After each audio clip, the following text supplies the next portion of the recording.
Olá, tudo bem? Eu sou Felipe Buarque e nessa semana nós demos início ao projeto do podcast do escolahistoria.com.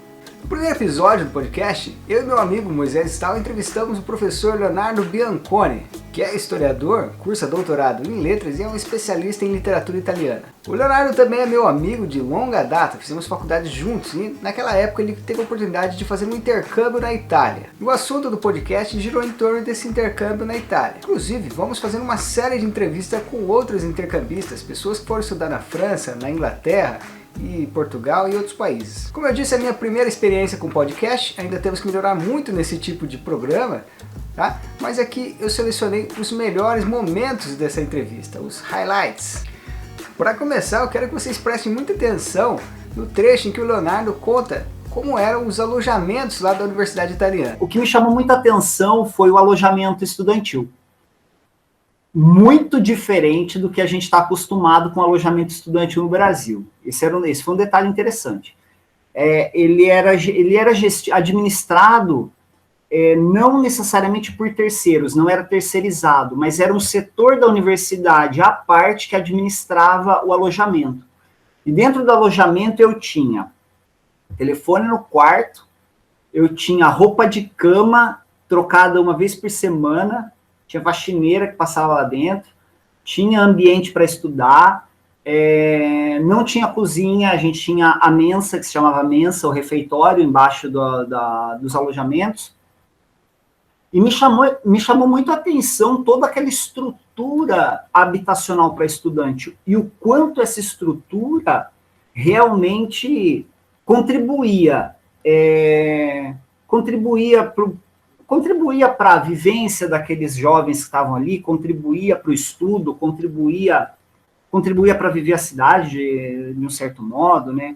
Então, assim, a moradia ali me chamou a atenção. É interessante a gente notar que nunca é fácil ir para um outro país, sobretudo ir para estudar. Olha só o que o Leonardo contou sobre a primeira semana dele lá. Eu percebi que eu tinha muita coisa para viver na Itália, que eu não podia ficar só dentro da universidade. Eu lembro que eu cheguei lá matriculado em 6 disciplinas. Eu assisti a primeira disciplina e pensei comigo, isso não vai dar certo. Porque eu não entendi, primeira coisa que eu não entendi absolutamente nada do que a professora falou lá na frente. Saindo dessa aula, eu pensei, não, 6 disciplinas desse jeito não vai dar certo. Isso não vai terminar bem. Eu conheço o final dessa história. Sobre a vida acadêmica em geral, as diferenças entre a Universidade Italiana e a Universidade Brasileira, o Leonardo disse isso aqui, ó. A dinâmica acadêmica na Itália é muito diferente da brasileira, muito diferente, realmente diferente. Quanto à questão da carga horária, é muito parecido, ela funciona por sistema de créditos também. A graduação na Itália, ela dura 3 anos, se chama triennale, e depois você faz mais 2 anos de especialística, aí você faz uma espécie de dissertação de mestrado. É bem próximo do nosso formato de mestrado, porque duram 2 anos, e você trabalha um tema específico, e você termina com uma dissertação também. Inclusive, o Brasil valida a especialística como mestrado. Os cursos de humanas, letras e artes, eles não têm mais frequência obrigatória. Eles já não tinham na época, né? E pelo que se eu não me engano, aqui eu posso estar falando uma bobagem, mas eu acho que isso já era uma tradição italiana de pelo menos uns 30 ou 20 anos antes. Eu fui para lá em 2008, né, para deixar registrado quando eu fui, e lá a frequência, como eles... Na Itália não tem curso de graduação noturno, não tem um curso para trabalhador lá. Isso também é um detalhe importante, né, da gente dizer. A gente não tem um curso de graduação noturno que um trabalhador possa frequentar. É estudante em tempo integral.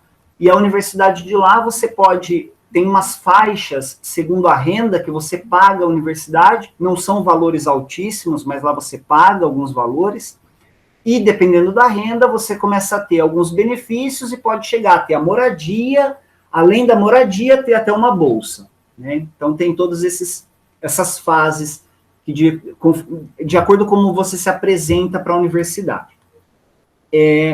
Então, quem está na graduação, quem está estudando lá, basicamente está com o tempo integral disponível para a universidade, né? E a frequência não é obrigatória, isso na época me chamou a atenção.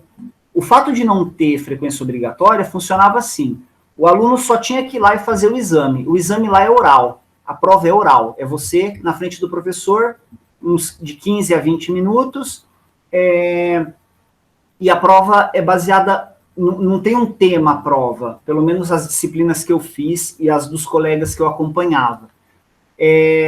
Você tinha que ler e praticamente quase decorar os livros que estavam no programa daquele professor. E muitas vezes as perguntas eram exatamente assim, verificação de leitura, quase no nível página tal, o que o autor fala sobre X coisa.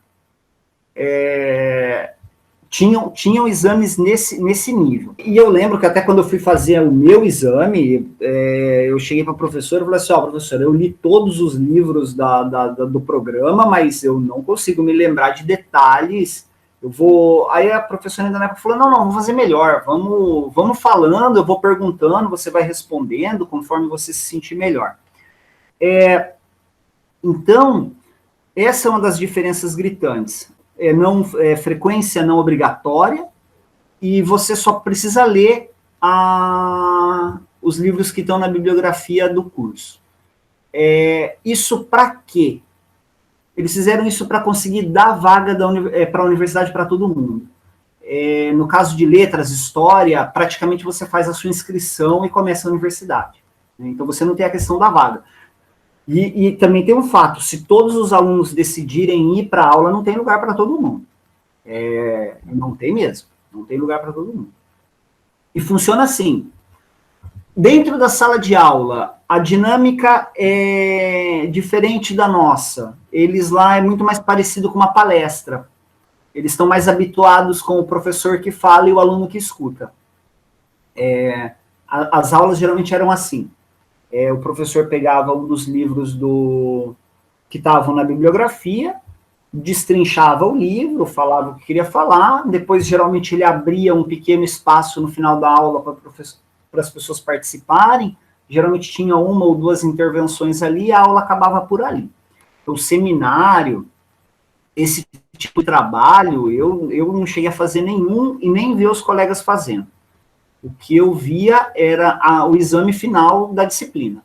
Esse era o momento crucial ali, o momento de tensão, assim, e era realmente um momento de tensão. O Léo também falou sobre o italiano médio. No geral, a escolaridade do italiano é melhor do que a do brasileiro. Isso, pelo menos eu senti isso.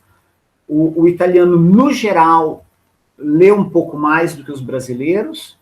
Eles também têm os problemas deles em relação a público leitor, formação de público leitor, sem dúvida nenhuma. Eles não se livraram dessa questão, mas eu percebo que a formação deles é um pouco melhor nesse sentido. Também me relacionei com muito italiano médio que não era universitário, não acadêmico, trabalhador, operário, assim por diante.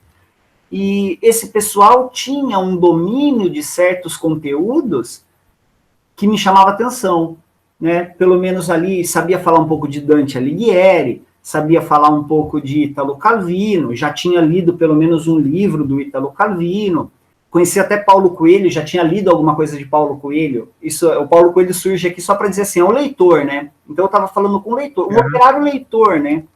Essa experiência que ele teve aconteceu no ano de 2008 e ele passou 2 semestres na Universidade de Perugia, uma cidade que não é muito conhecida, mas que ele achou incrível. Eu vivi Perugia. Em que sentido eu vivi Perugia? Eu cheguei a ter amigos mendigos em Perugia. Eu conhecia todos. E eu saía para andar por Perugia para viver Perugia, porque eu não queria ter apenas uma experiência acadêmica. Eu tinha isso muito claro na minha cabeça. Eu não queria ter uma experiência só acadêmica.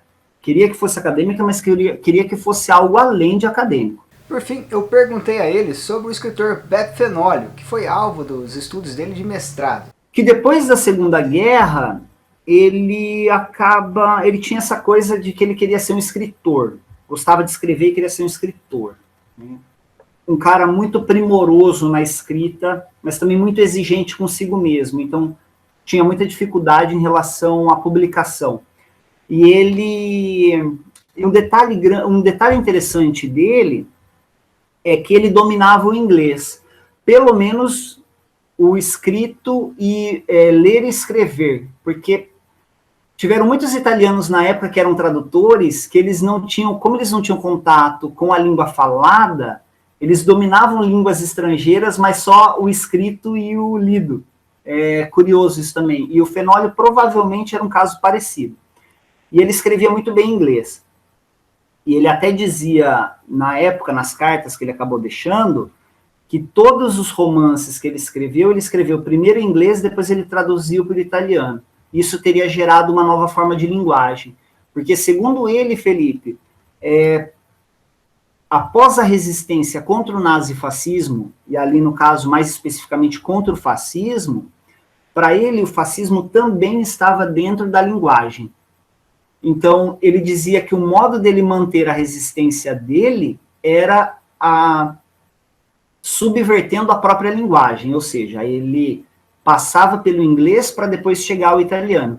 E isso, segundo ele, geraria um texto que escapava daquela linguagem fascista. Não foi esse detalhe que eu estudei na minha pesquisa, porque eu estudei mais especificamente o como que o Beppe Fenólio construiu os seus personagens partidianos, né? Porque ele escreveu praticamente só sobre a resistência.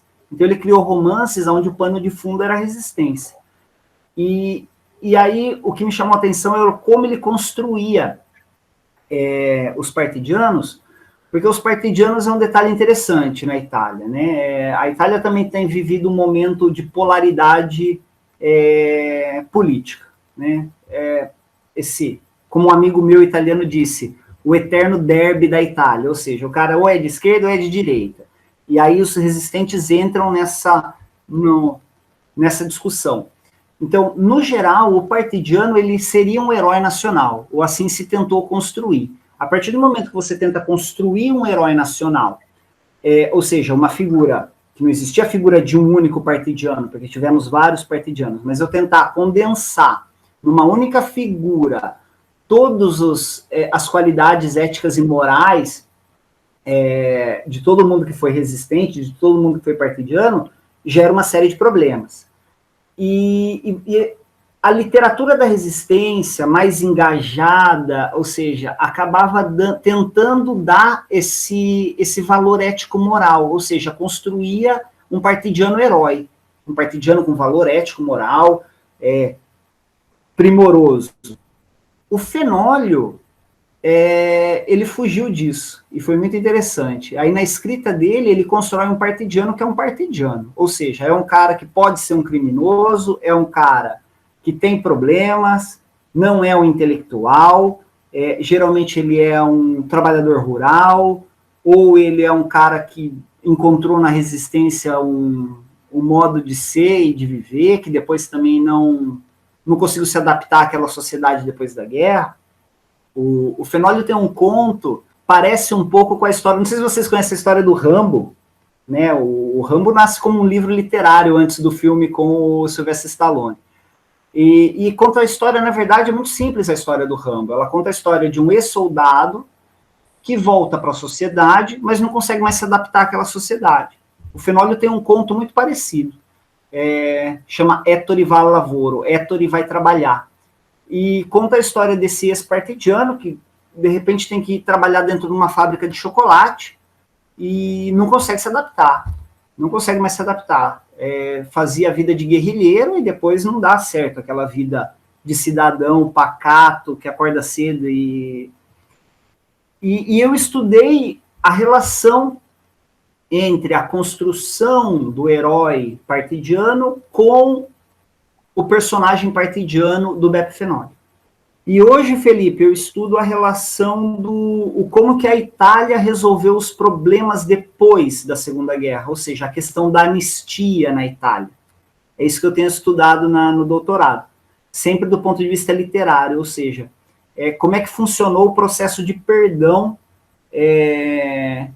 no período pós-fascista.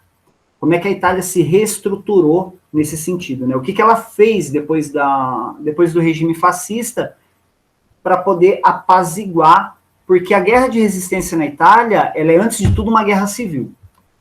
né? São resistentes italianos combatendo os fascistas italianos. Como eu disse, nós ainda estamos aprendendo esse negócio de podcast. Então, perdoe-nos pelas eventuais falhas aí do primeiro episódio. Vamos tentar corrigir e melhorar para os próximos. Inclusive, tem que dizer que na semana que vem temos uma entrevista com o Wellington Amarante sobre a experiência que ele teve ao fazer doutorado na França. Aproveitar mais uma vez a oportunidade para agradecer ao Leonardo por ter aceito esse convite. É sempre muito difícil participar de um programa que você nem conhece e nem sabe se vai dar certo, tá? E ele aceitou esse desafio tremendo, estou muito grato a ele por isso. Fica a dica para todos vocês também que pensam em estudar fora do país, ver que nunca é fácil. Se vocês escutarem o episódio todo, vocês vão ver lá que o Leonardo conta a trajetória dele, as dificuldades que ele teve, né? Ele teve uma boa estrutura da universidade aqui do Brasil e da italiana, oferecendo apoio para ele conseguir estudar, mas ele teve que vender uma moto, por exemplo, para conseguir pagar as passagens. Essas oportunidades são decisivas na vida acadêmica de qualquer um. E elas não vão cair do céu, você tem que ir atrás, você tem que cavar esse espaço. Por hoje é só, se você gostou desse formato aqui, comenta aí embaixo para eu saber e continuar fazendo esse resumo dos próximos episódios do podcast. Sou o Felipe Barco, fico por aqui e até mais.